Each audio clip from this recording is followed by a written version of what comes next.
In America, everyone counts, and the 2020 census is how that great promise is kept. Respond today online, by phone, or by mail, and help inform hundreds of billions in funding for education, health programs, and more.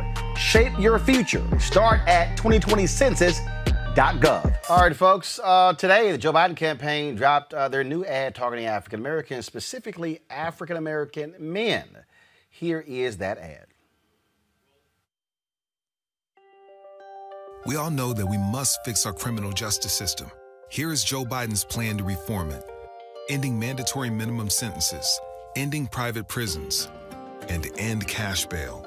A real plan for real change. I believe my criminal justice reform package is as strong or stronger than anyone else, than anyone has proposed. We will create a system that's fair and just. And we can get there together. I'm Joe Biden, and I approve this message. I'm Joe Biden, and I approve this message. One word? Anxious. Anxious. Because we see what this president is currently doing. We've got 170,000 Americans dead because of COVID. There's this lack of trust. This country is starving for good leadership right now. Big thing that Joe Biden and Kamala Harris can do is just rebuild trust. I'm not going to agree with everything that anyone says. My wife will tell you that from the beginning. But who do I trust my children's future to? I trust Joe Biden more than anyone else. I'm Joe Biden, and I approve this message. But they've got the experience. I'm still in shock 3 or 4 years later that we're in this position now. November can't come fast enough because there are families that need help now. There is no good reason, if you are able to vote, not to vote. We need to, right? We need to have individuals that are in office like Joe Biden and Kamala Harris. Good governance makes a difference. To the thousands who did not vote, we need you to show up for our future and for our country. That's right. You cannot sit on the sidelines. You got to get in the game. I'm Joe Biden, and I approve this message. But they've got the experience. I'm still in shock 3 or 4 years later that we're in this position now. Our democracy is at a pivotal point. From the top, we don't trust our government. We see the trouble we're in economically. We've got 170,000 Americans dead, and yet this president will do anything he can to make it seem like things are better than they are.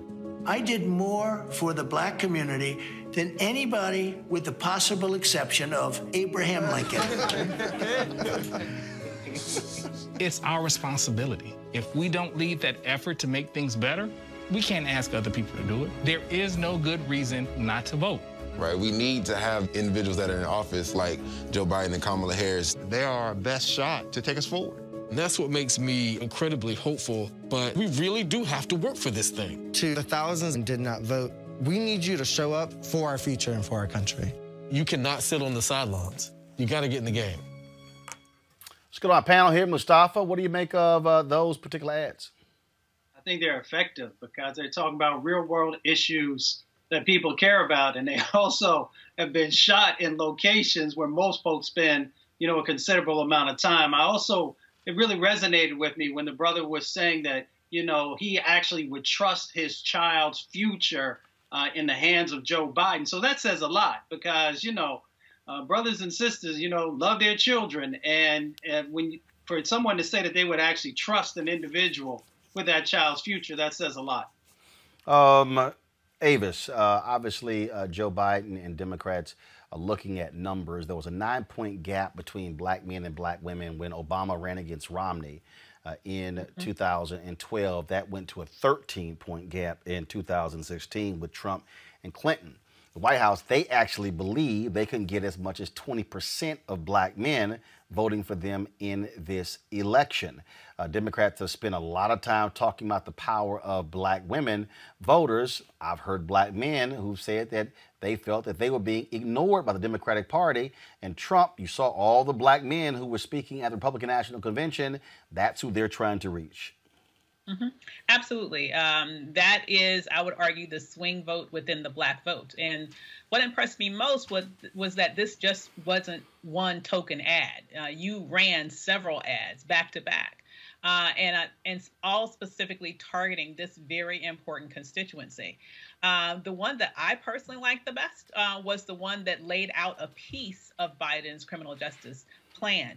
One of the things that frustrates me the most from hearing a lot of rappers talk about we need a certain agenda and a lot of the things on the certain agenda that they are threatening to hold the Black vote hostage for are actually already on the Biden agenda, it really shows you the degree to which most people don't even know what's on the Biden's agenda, particularly as it relates to the Black community. And so I was very happy to see that they are beginning to specifically articulate some of their policy choices, because that is what people need to hear. I think you can definitely encourage and talk to people about the importance of voting all day long, and you certainly should. But people are very practical and want to hear the bread and butter issues and how their lives will be changed once you get in office. And you can only start to really unravel that with a great deal of depth when you speak specifically about how your policy stances contrast with what's happening right now. And I think they were going definitely in the right direction with that particular ad. And I hope they produce others that address other issues that are particularly important to the Black community as well. Samuel Jackson is getting involved in this election as well.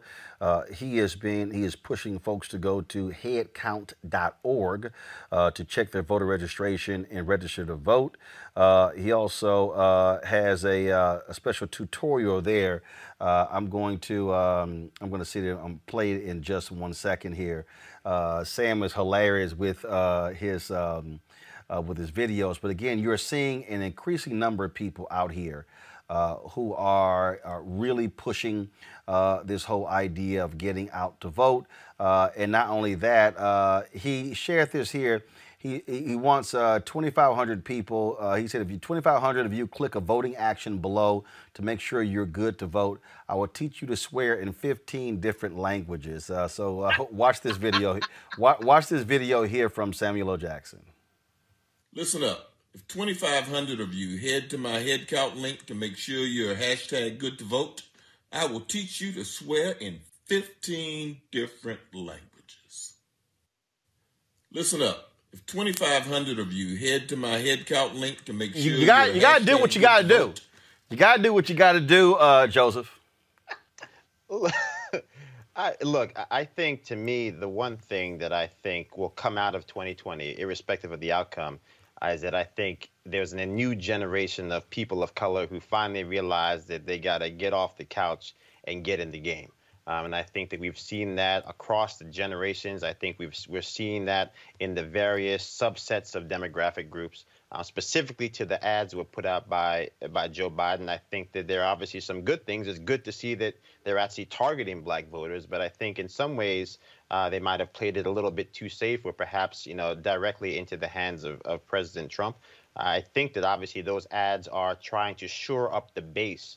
But if you're talking about the swing constituency within Black people, that being Black males, we didn't really see much talking about jobs and the African Americans that had jobs underneath President Trump, the increase in actual wages underneath President Trump, whether people want to dispute those or not.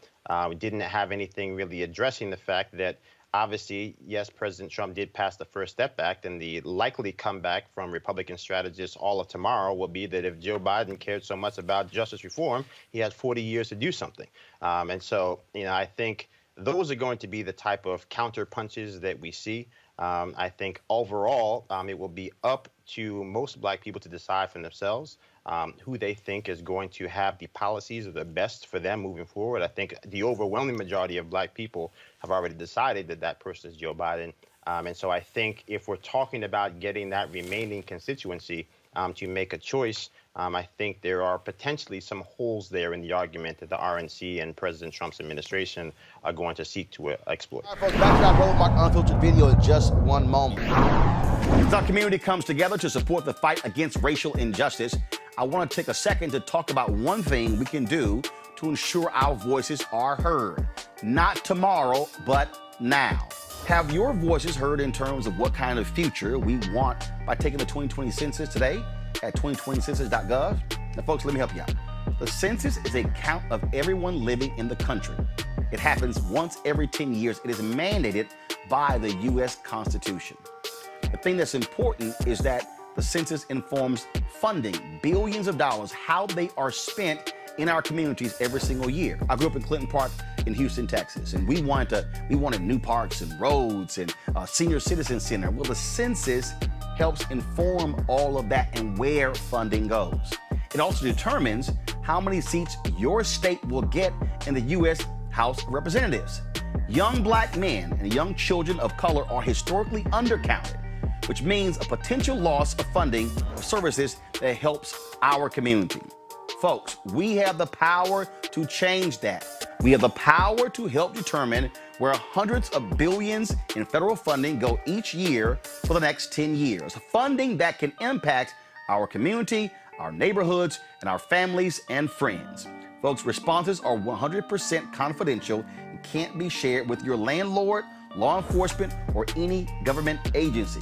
So please take the 2020 census today. Shape your future. Start at 2020census.gov.